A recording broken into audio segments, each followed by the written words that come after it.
Hi everyone, in today's video we're going to look into 3D Gaussian splatting. I'm not sure if it's still the state of the art for radiance field rendering because this field is changing rapidly. It actually depends on the time you are watching this video. So we will be looking into this paper, gsplat, an open source library for Gaussian splatting. It came out recently with a GitHub repository. That GitHub repository is different than the original implementation because it has a pytorch interface. The authors of this paper, that they designed more efficient CUDA kernels. So we're interested in this paper, we're interested in figure 4 here. It explains the backward and forward passes for the 3D Gaussian splatting. It basically breaks down the process of optimization for 3D Gaussian, which makes it easy to understand the algorithm and how does it optimize and how does it build the radiance field. I have my notes here in the notebook, which I'll be sharing in the description below. Basically, my notes are explaining this figure here, the computation graph for the 3D Gaussian. So these are the main two references for Gaussian splatting. This is the original paper which came out last year, and this is the gsplat paper, this one here. So before we jump into the optimization process, let's understand what is a Gaussian in one-dimensional, two-dimensional, three-dimensional. So a one-dimensional Gaussian takes this shape. I know this plot is two-dimensional, but this is the probability of x. If you think about this plot in one-dimensional and you use colors, where dark colors represent more probable events, this area here will be darker.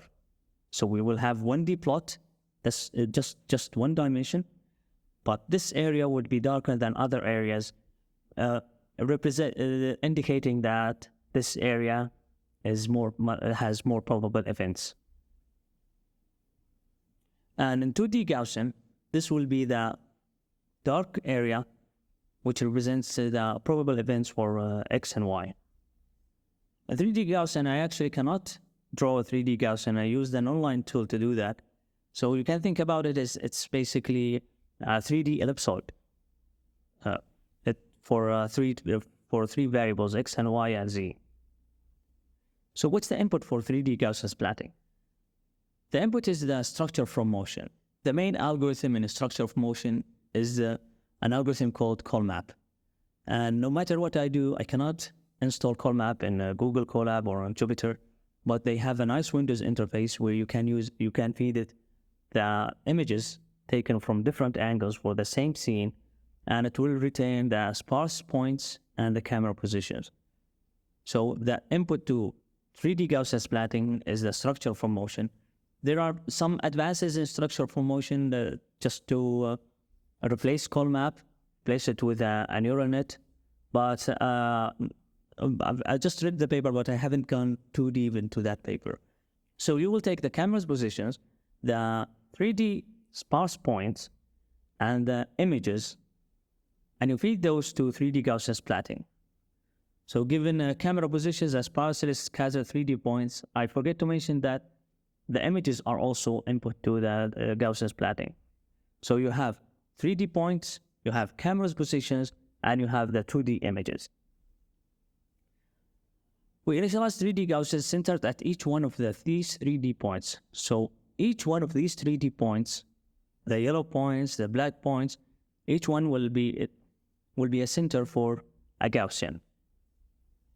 So we initialize the Gaussians to these 3D points and we optimize the color, Cn, the opacity, sigma n, and we move that Gaussian by moving the mean, mu, and we scale that Gaussian by the scaling parameter Sn, and the rotation is done by quaternions. It's a matrix. We'll go into this matrix in the optimization process. So we have 5 parameters to optimize for each one of the 3D Gaussians. And along the way, the algorithm adds Gaussians or breaks down Gaussians. But these are mainly the 5 parameters that are optimized by the Gaussian splatting gradient descent. So here is the forward and backward computation graphs in the figure 4 here. let's look into the loss function in this optimization process. The loss has the color of the current Gaussian, the opacity of the current Gaussian, and the contribution of the current Gaussian compared to the other overlapped Gaussians. So at the very end, after you rotate and you scale the Gaussian, you stack all the Gaussians, and from that pixel, you look through and you stack these Gaussians. So the contribution of the Gaussian in the front is higher than the Gaussians in the background. So this is what this term is indicating. It's the probability of that Gaussian to contribute to the final color of the pixel. And this would be the loss for the whole forward pass. So the first parameter to optimize is the color of the Gaussian, Cn, because it's directly plugged into the loss. We don't have any parameters to optimize before that, so we optimize the color directly from the loss.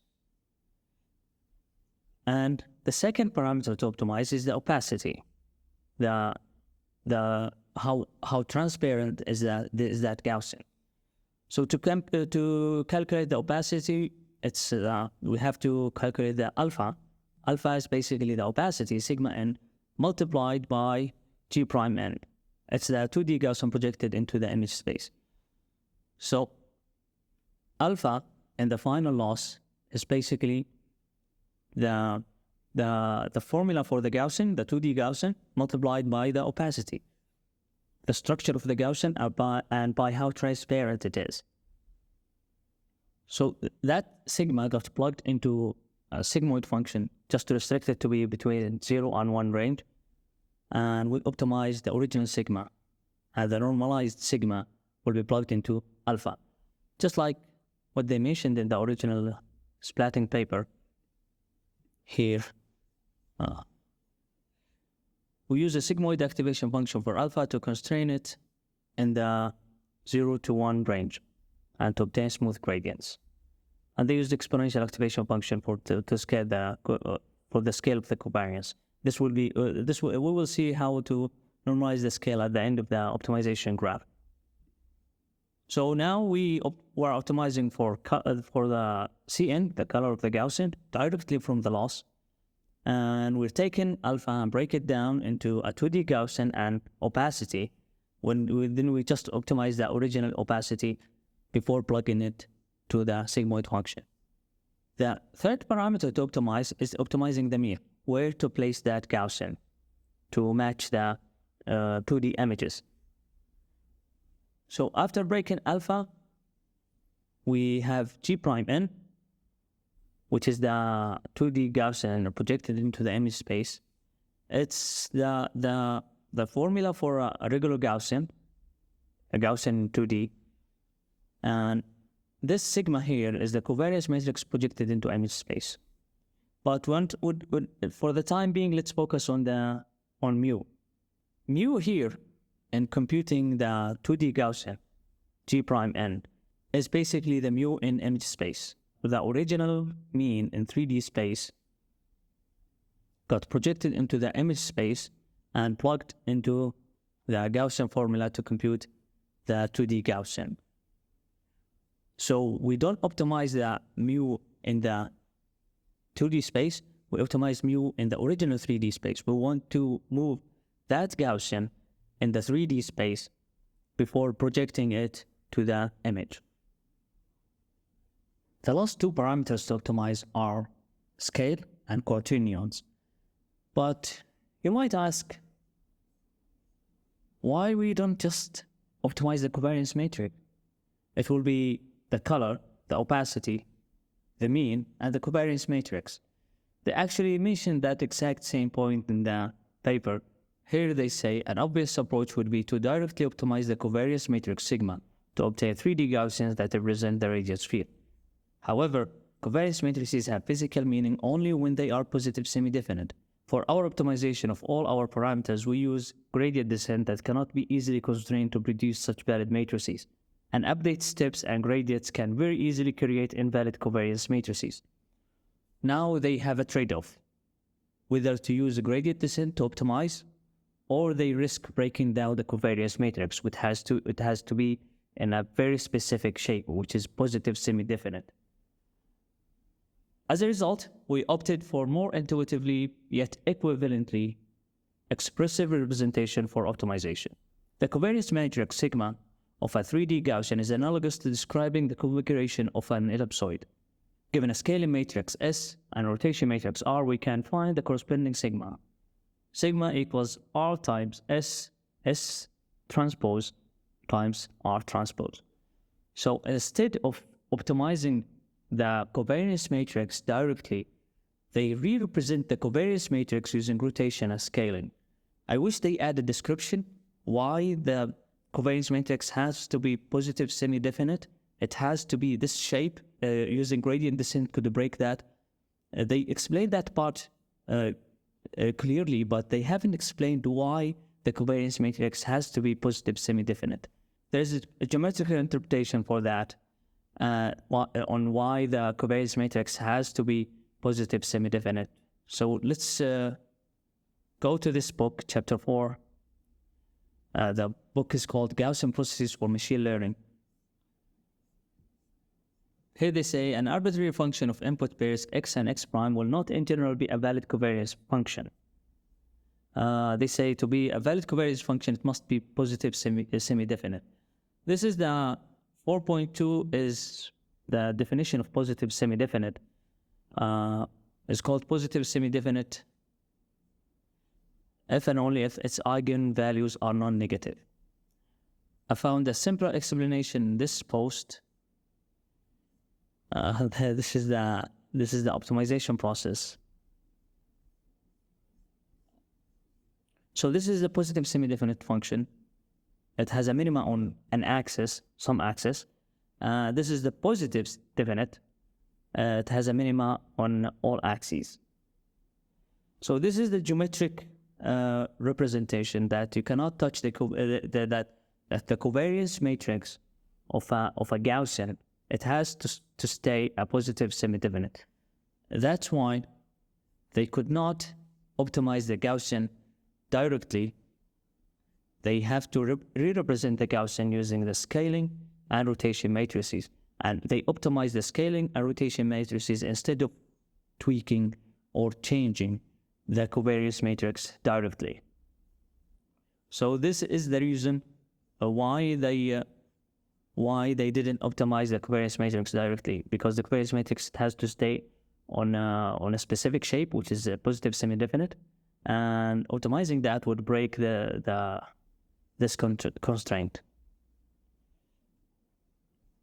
So from the 2D Gaussian, we derive the 3D Gaussian, which is transformed from the image space to the camera space, and from the camera space to the 3D space. So W here will project the 3D Gaussian into the camera space, and the Jacobian will project the Gaussian into the image space. So in this function here, the 2D covariance is sandwiched between between two matrices just to get the representation in 3D. So this is the 3D Gaussian, which can be represented using the rotation as scaling matrix. I think I missed a transpose here. There should be a transpose here, just like the paper. This transpose here. So this representing the covariance matrix in terms of rotation and scaling to avoid changing the covariance matrix that has to stay positive semi-definite. And from this representation, we derive the scaling, and we optimize it, the scaling parameter. This matrix S is basically the scaling parameter on the diagonal. And the quaternion actually, to understand the quaternion, there is a great video by 3 blue and 1 brown on how the quaternion are very useful in 3D rotation. So what are the quaternions? They basically, in the paper here in the appendix, they have a good explanation. To derive gradients for rotation, we recall the conversion from unit quaternion cube with real part. It has 4 parts, 1 real part, QR, and 3 imaginary parts, QI, QJ, QK. So this is the rotation matrix, and to drive the gradient, we optimize for all the parts in the quaternion. For the QR, for QI, QJ, QK. These would make the rotation matrix, and then we can optimize the covariance in 3D. So this is how to optimize the quaternion. Just to sum it up, we have 3 inputs: 3D sparse points, 3D camera positions, and 2D images. The sparse points and camera positions are derived from the structure from motion, usually from colab. We feed the images, the 3D points, the camera positions to the Gaussian splatting. Gaussian splatting takes the quaternions, the scales, to build the 3D covariance matrix. It takes the 3D mean and the 3D covariance matrix to build the 2D Gaussian. And it takes the opacity and 2D Gaussian to be the representation of the 2D Gaussian of the image. And the color and opacity will represent how the 3D Gaussian would look like, would render on that pixel. And finally, it calculates the loss. Calculating the loss will back-propagate all the differences, the optimization values for all the parameters, the Cn, sigma n, un, scaling, and quaternions. So this is basically it. You are doing these 5 parameters for each one of the 3D Gaussians in the 3D space. There are so many details in the paper. So basically, in the rendering, they are not rendering pixel by pixel. They are rendering using tiles, and each tile is 16 pixels by 16 pixels. This is one phase of doing it. The second one is the densification. They call densification because just to avoid these cases.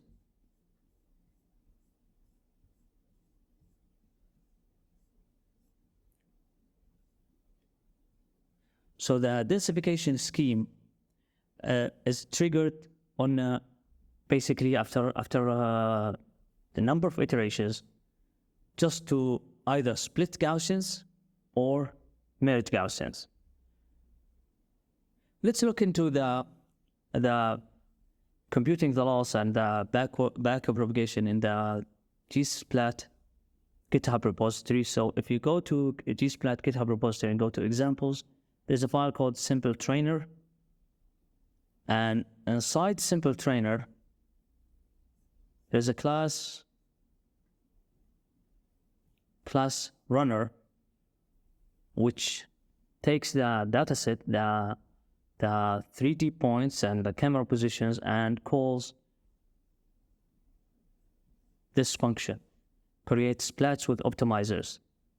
This function would initialize the means, the scales, the quaternions, and the opacities. Mean is the mu for each one of the Gaussians, S cube, and the sigma for each one of the Gaussians. And because there are multiple schemes for coloring, the optimization of color is basically using spherical harmonics or using the features. So depending on the user input, they would add the color values, the color parameter. So in total, it's 5 parameters: the means, the scales, quaternions, opacities, and the color parameter. And here in the training loop, they would compute the loss, and they would optimize for the parameters. Self that optimizes that value. They have other optimizers for pose parameters, which they basically mentioned in the paper. Here, pose optimization. This wasn't available in the Gaussian splatting paper, but they added here in this paper. They optimize for the camera position. This part, pose optimization, is basically what is happening here. And you can find the CUDA kernels here under gsplat, CUDA, C associates. So for example, this is the spherical harmonic backward, this spherical harmonic forward, and all the kernels for the specific task. So for Gaussian splatting optimization. If you want to train a Gaussian splatting, there is a great colab notebook. If you go to the official Gaussian splatting GitHub repository, they would point you to a colab notebook created by camenduru. This is the colab here. If you just copy the commands in the colab notebook, this would clone the GitHub repository and download the dataset. And this is running the training on a truck dataset. So it took roughly 8 minutes to complete 30,000 iterations. And after finishing, you in the colab file directory, go to Gaussian splatting, output some random number, point cloud, and there are two files. In my case, there are two files, iteration 7,000 and iteration 30,000. Go to iteration 30,000 and download this .ply file. After downloading the .ply file, go to this splat viewer,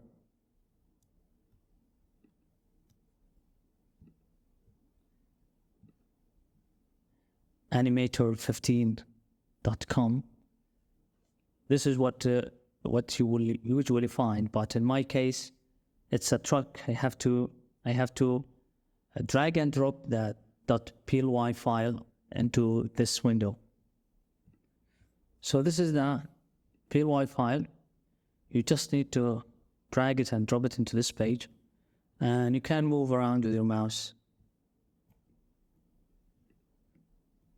So these are, and you can see these spikes are basically underfitted or overfitted Gaussians. And you can use the arrows to move left to right, backward and forward. Yeah. So this is a great way to start with a Gaussian splatting, just to have a taste of the rendering.